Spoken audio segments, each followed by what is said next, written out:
Cooking with Kaveri ಲಾಗ್ಸ್ಗೆ ಸ್ವಾಗತ. Please ನನ್ನ ಚಾನಲ್ನ ಸಬ್ಸ್ಕ್ರೈಬ್ ಮಾಡಿ, ಆದಷ್ಟು ಶೇರ್ ಮಾಡಿ. ಇದು ಏನು ಮಾಡಕತ್ತೀನಪ್ಪ ಅಂದ್ರೆ ಅಗಸಿ ಚಟ್ನಿ ಮಾಡೋಣ ಅಂಥೇಳಿ ಅಗಸಿ ಹುರಿಯಾಕತ್ತಾನ ನೋಡ್ರಿ. ಇದನ್ನ ಚಟ್ನಿ ರೆಸಿಪಿನ ಒಂದು ವಿಡಿಯೋದೊಳಗೆ ಶೇರ್ ಮಾಡ್ತೀನಿ ನಾನು. ಇದು ಓನ್ಲಿ ಹುರಿಯೋದಷ್ಟ ತೋರ್ಸಕತ್ತೇನೆ ನೋಡ್ರಿ. ಮತ್ತೇನಪ್ಪ ಅಂದ್ರೆ ಇವತ್ತು ಒಂದು ಕಿವಿ ಮಾತು ಹೇಳ್ಬೇಕು ಅನ್ಸಕತ್ತೈತಿ.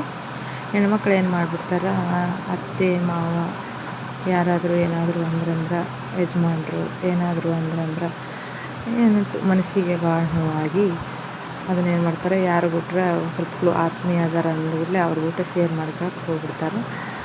ಅವರು ಅವಾಗ ಹಗುರಾಗುತ್ತೆ ನಾವು ಒಂದು ಉದ್ದೇಶದಿಂದ ಹೇಳ್ಕೊಳ್ಳೋದ್ರಿಂದ ಸ್ವಲ್ಪ ಮನಸ್ಸಿಗೆ ಹಗುರಾಗುತ್ತೆ ನಿಜ.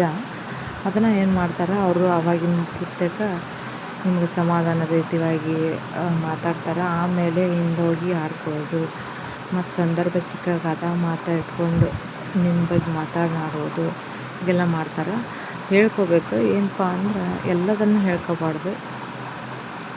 ಅದರಲ್ಲಿ ಸೋಸಿ ಎಲ್ಲ ಇದು ಮಾಡಿ ಸ್ವಲ್ಪ ಹೇಳಿದ್ರು ಪರವಾಗಿಲ್ಲ. ಎಲ್ಲದನ್ನು ನಿಮ್ಮ ವಿಚಾರಗಳನ್ನು ಎಲ್ಲ ಹೇಳ್ಕೊಂಡ್ರೆ ಆಗಿನ ಪುಟ್ಟ ಸಮಾಧಾನ ಆಗುತ್ತೆ. ಆದ್ರೆ ನಿಮ್ಮತನವನ್ನು ಬಿಟ್ಕೊಟ್ಟಂಗಾಗುತ್ತೆ.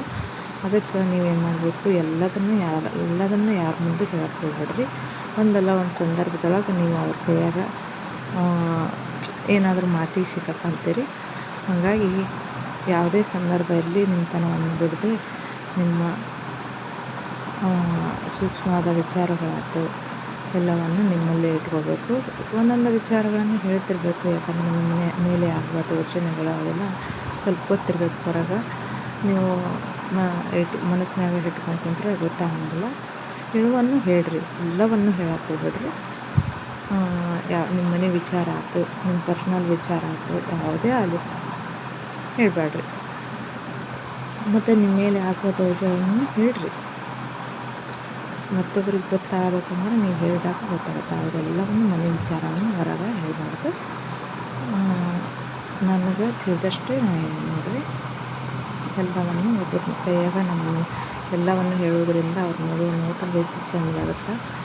ಮತ್ತು ಹೊಳ್ಳಿ ಏನಾಗುತ್ತೆ, ನಮ್ಮ ತನವನ್ನು ಬಿಟ್ಕೊಟ್ಟಂಗಾಗುತ್ತೆ. ಅದಕ್ಕೆ ಈ ಲಾಗ್ ಹೆಂಗೈತಿ ಕಮೆಂಟ್ ಮಾಡಿ.